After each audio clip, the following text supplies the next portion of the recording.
Back to this YouTube channel, Marius Tech. In today's tutorial, I'll guide you through how you can set up ZIVPN in all countries for a fast connection, a secure connection, and a stable connection. So if you're new on this YouTube channel, don't forget to subscribe for more tutorials like this. Don't forget to share this tutorial to your friend, and don't forget to drop a like. And then that is it.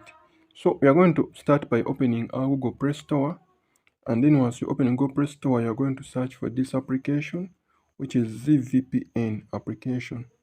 Then you're going to search. You're required to download this application in your device, and then after install. Now, after open, keep in mind that this tutorial is for research, information, education purposes only. Users are requested to follow local laws, internet service providers' terms and conditions, and the community guidelines. So you're going to allow all permissions that will be requested to you. You're going to click in the screen so that you can be able to see such a kind of dashboard. Hope we are together. Don't forget to like the tutorial. Don't forget to subscribe. If you get any problem, let me know in the comment section.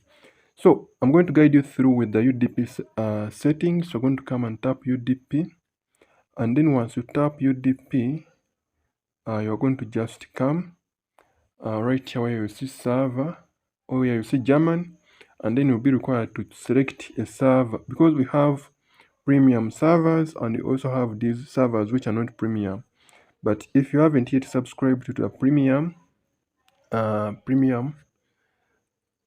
service, you can subscribe to enjoy faster speeds compared to these non-premium servers.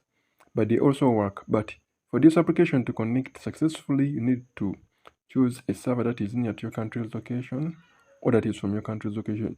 In this case, I will use the United Kingdom server because it is not far from my country's location. And then I'll come and press start. And then I'll accept the connection request. I'll come to the logs, and then that is it. As you see, we are connected to an embedded VPN server, and we are ready to go. We can now check our internet speed. You can check the internet speed and see how fast is your application. And that is it. Let us meet in the next tutorials. I'm Marius Tech, and I sign out. You can check the internet speed. As you see, it is about like I'm seeing 1 Mbps. Let us meet in the next tutorial. I'm Marius Tech, and I sign out.